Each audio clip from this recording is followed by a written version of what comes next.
Hello, my friends. Welcome once again for another Spiritism A Closer Look. You are watching this on Kardec Radio.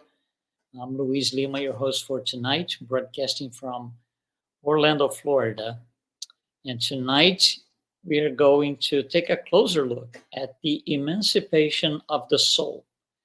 What we are going to be discussing here is in chapter 8 of the Spirits book.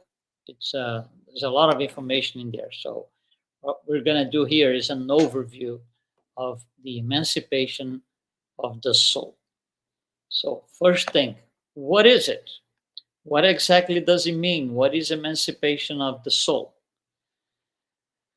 Well, let's just try to define what it is. We could say that it's a process in which the soul disengages from the body and becomes more freely available to enter a more, let's say, direct relationship with other spirits. So it's the soul like gets freed up, not completely. You can never have full disconnection, but the soul is more freely available for a spiritual experience.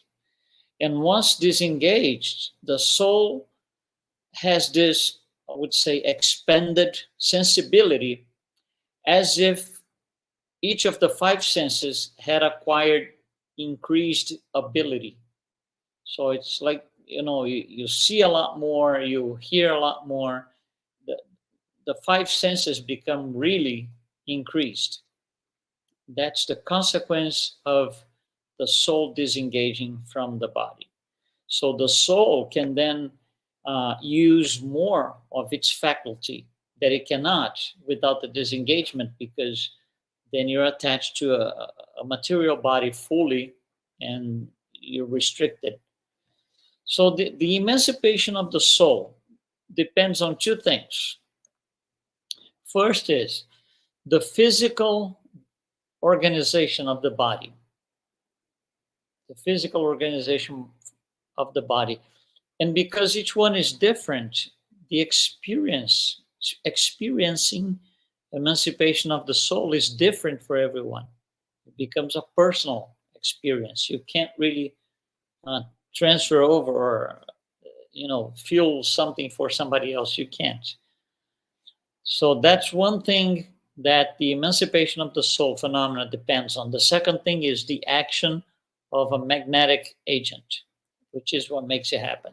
That's a little bit more scientific part. We're not going to be doing this today. What we are going to do today here is on chapter 8 of the Spirits book. There are 7 specific things that the book is going to describe. That's what we're going to do today. And these 7 things are listed. I'm going to tell you what they are, because during this disengagement, there are different degrees. It could disengage, the soul could disengage just a little bit from the body, a little bit more, a little bit more. So depending on the degree of disengagement, we are going to have one type of phenomena or another. So what this chapter 8 goes over are dreams, telepathy, lethargy, catalepsy, somnambulism, ecstasy, and second sight. And that's what we're going to talk about here. Not in details, not in depth, because each one of these would take, a lot of time and scientific study. So what we are going to do today, we're going to do this in another time. Today we're going to quickly visit each one of these and just bring an overview. So here we go. Number 1, dreams. Well, that's an easy one to relate to, because one way or another we all dream. Not that we remember our dreams every day, but occasionally at least. So the sleep is a twofold event. 2 things happen. One thing happens in a material plane, another thing happens in the spiritual plane. On the material plane, the body needs to rest. The body needs to repose. That it's indispensable for the physical body, for matter.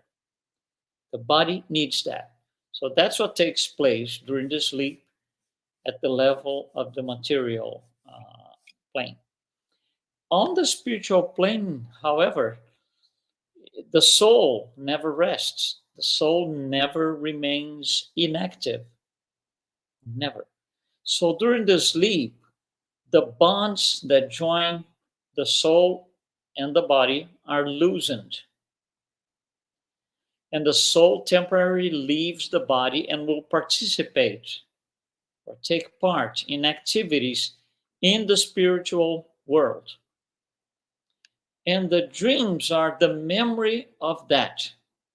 The dreams are the memory of what was seen in the spiritual world.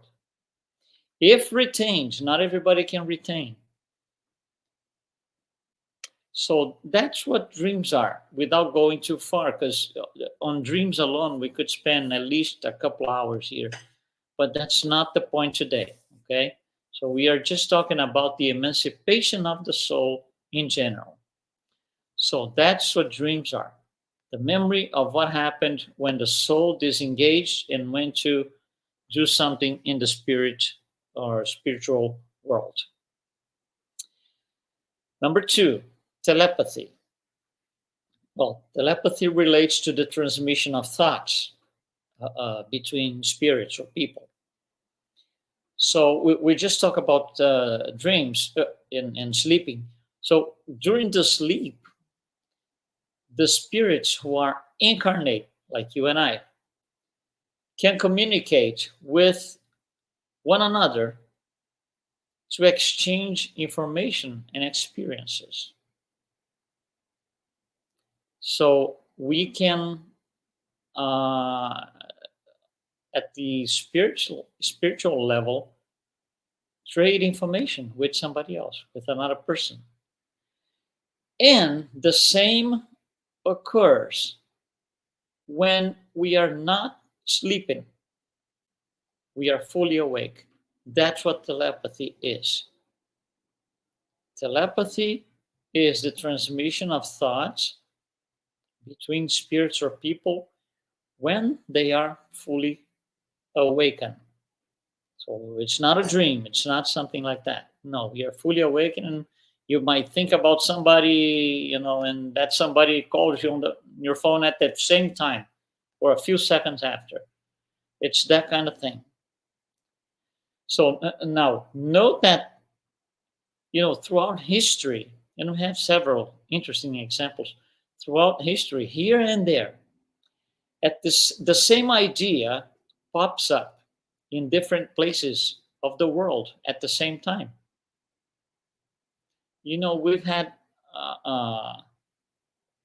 reports from several scientists, several people who discovered important things, who made important discoveries. And they will say, well, I went to sleep and, I heard this from that person and so on. So, and that person is also sleeping somewhere else. We hear from music composers a lot. Oh, we were talking, my partner and I were talking and we went to sleep. I'm sleeping here, he's sleeping someplace else. And we were about to, compose a song or a music. So those are examples of telepathy. Number 3, lethargy. That becomes a little bit more serious. You see, we're increasing the level of disengagement as we go along here. So number 3, lethargy. What is exactly, or how we define lethargy? It's a temporary loss of sensitivity and motion, both. It's a temporary loss of sensitivity and motion due to physiological reasons. It's like suddenly the spirit is not able to control the physical body. But you're not dead. That's not it. It simply is not in a position to control for physiological reasons. So what happens is a suspension of the vital forces. And that's throughout the whole body, generalized throughout the entire body, not just a part of the body, everything. So it seems like the person is dead, but the spirit is fully conscious. It's just not unable to communicate. But vitality remains and the body functions are in operation. Everything is the way it should be. The only thing is the person cannot communicate. The spirit is not unable to communicate, because in order to do that, you would have to use the physical part, which is the body, and that is kind of suspended. Lethargy is something that always happens naturally. It's not induced, it's not, it happens. That's lethargy. And the next one, number 4, is catalepsy, which is almost the same thing. It's very similar to lethargy, but there's a difference. In lethargy, the entire body, the vital forces, the entire body are suspended. In catalepsy, the suspension of the vital forces is localized to a small, relatively small part of the body. Just a part of the body. For example, I don't know if it ever happened to you. Sometimes we are, for example, sleeping, and then you wake up. So you have your eyes closed and you wake up, meaning you're fully aware, conscious that you woke up. So now it's time to open the eyes, and the eyes don't open. That's a short sample example of catalepsy. Catalepsy, when we think about the word, we usually think about something that lasts a long time, not just trying to open my eyes, but something that takes, a very long time. But again, it's a part of the body. It could be a small part, large part of the body, but it's not the entire body. And this is a spontaneous, mostly. It's a spontaneous process. However, it could be induced by magnetic action. If it is induced by magnetic action, it could be also undone by the same magnetic action. So that's catalepsy. Number 5, somnambulism. That's a little bit more interesting. What is exactly somnambulism? We could say, in a few words or shortly, that it's a state of independence of the soul. Again, detachment, right? Not detachment, disengagement. So it's a state of independence of the soul that manifests during sleep, but it's more complete than in dreams. So it's like the next level up from dreams. It's a little bit more than just, lie on bed and have a dream. No, it's more than that, because the person will, physically engage in some sort of activity. However, this physical activity, person might, wake up and start walking somewhere throughout the house or something, open the fridge, get water. However, there's not a clear, from those who are watching,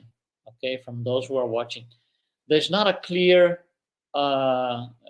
deliberate goal. Why is he or she doing this? So you keep watching the person walking, and you can't figure out what that person is doing. However, for that person, there won't be any memory of it. So this is an unintended physical activity from the person's point of view, without any memory whatsoever.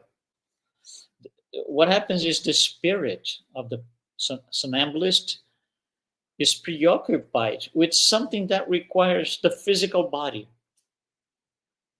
during sleep time. It's similar, for example, on a phenomenon of physical manifestation.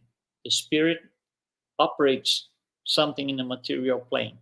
It's more or less like that. And that something in the material plane is the body of that spirit himself. Somnambulism can be also induced.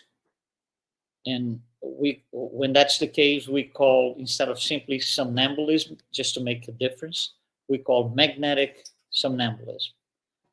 So when we see magnetic somnambulism, it was induced. Now, one interesting thing is when you ask the somnambulist next day, for example, what was that? He's going to say, that what? Nothing happened. I just slept. I have no idea. Now, more interestingly, from their point of view, they don't see things from a punctual remote location, as if you were looking, for example, from here, some sort of scene happening. So if you look at a scene happening from a distance, could be a short distance, but you're not really part of that. That's not the case with somnambulists. They don't see it that way. They take active part of the event. They are part of the event. Their soul is actually there, because it's the next level up from dreams. We're going higher in disengagement. So the soul is so free by now that it is actually there.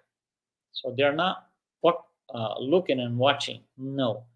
So during somnambulism, also because of that, is so disengaged, the spirit might receive communication from other spirits, which is slightly different. Then we go into mediumship. That's not our study today, but it could happen. It could happen. So, number 6, ecstasy.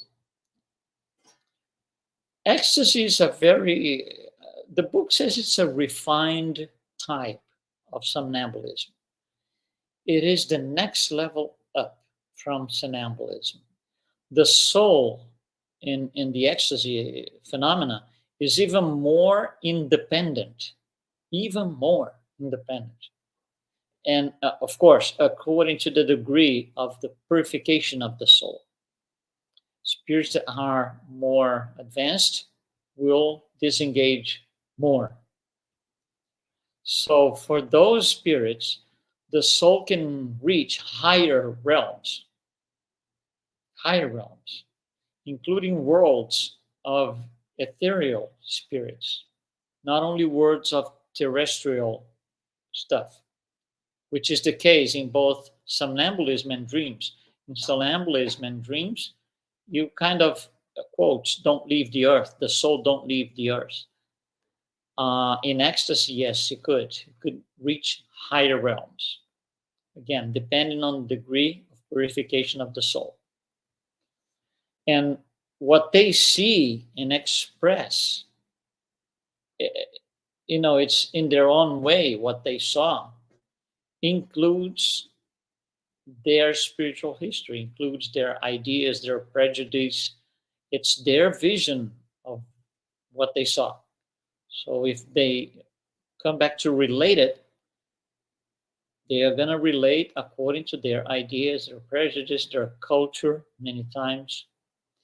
Now, spirits that experiment or experience ecstasy, the soul is so detached, or not detached, disengaged. It's so disengaged that they can die. They need to be brought back.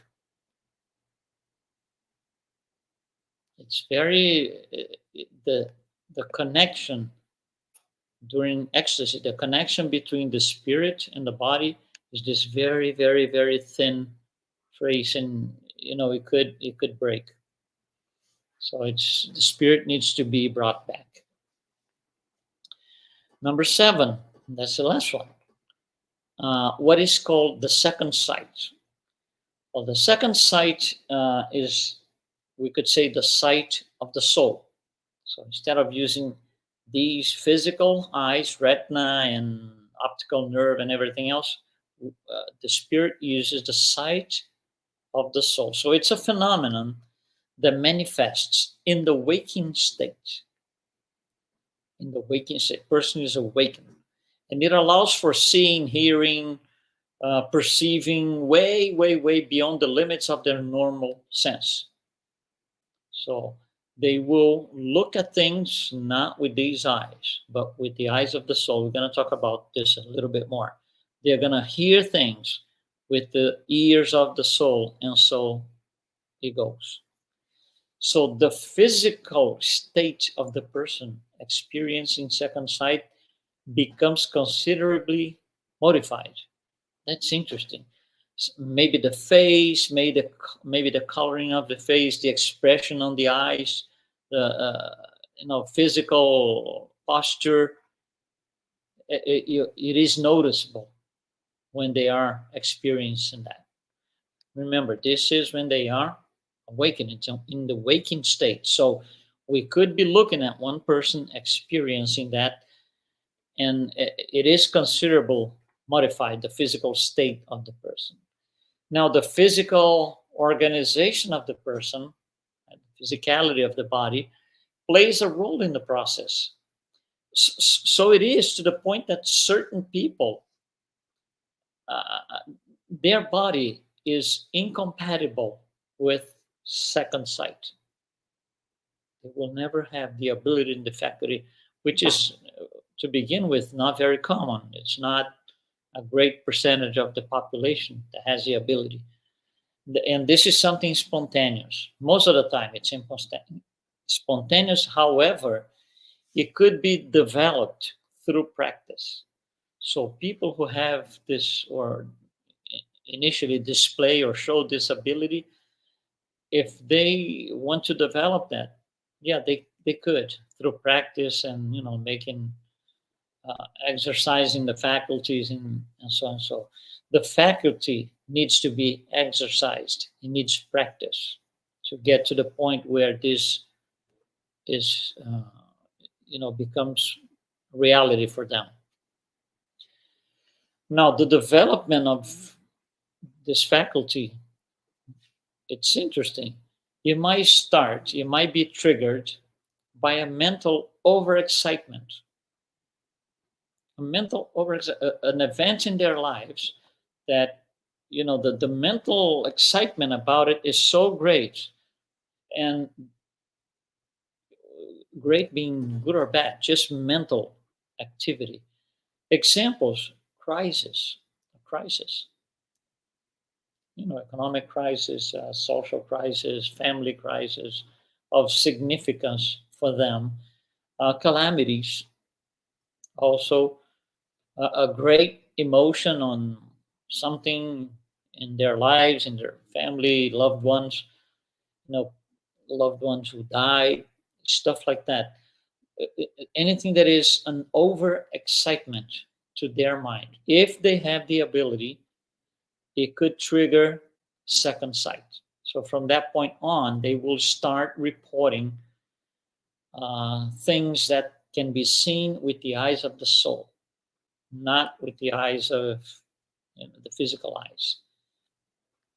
So second sight, because it could be developed, it goes from I would say, rudimentary state to a very much more advanced state.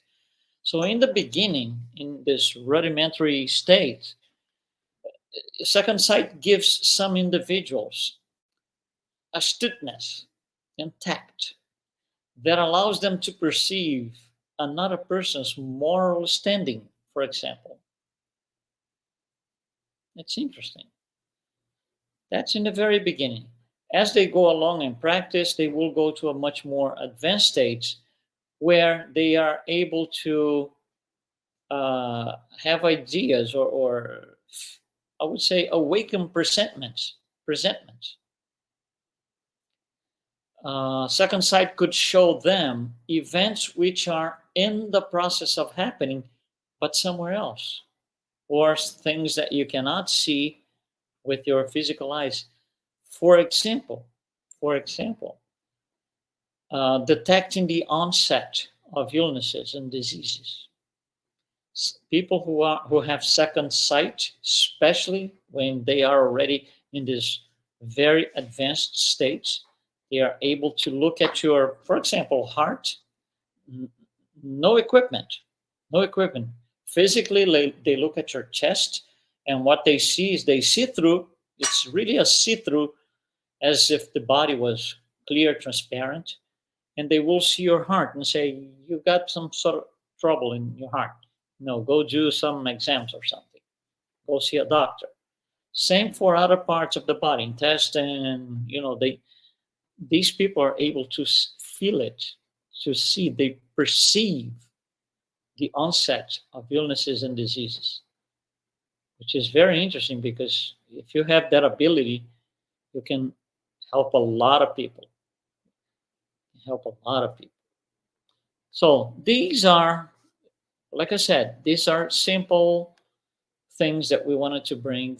Very superficial overview, because if we're going to talk deep about each one of them, we can make one full program of each one of them, which we're going to be doing in the future. But that's it. That's emancipation of the soul. So for most of us, for those who do not have any special abilities, the dreams are our reference. Okay. I wanted to also tell you about this kardecflix.com, which I've mentioned here sometimes. It's a new platform full of information on Spiritism, full of Spiritist resources. They got movies, interviews, audio content for all ages. It's something very, very interesting. It's a website that you can spend time on. Absolutely, there's so much information in there, and I really urge you to, take a peek. Go there, spend some time, and you're gonna see the amount of resources that you're gonna be finding in there. I want to thank you very much for being with us today, and we will be here next Wednesday at 7 p.m. Eastern Time. Thank you so much. Be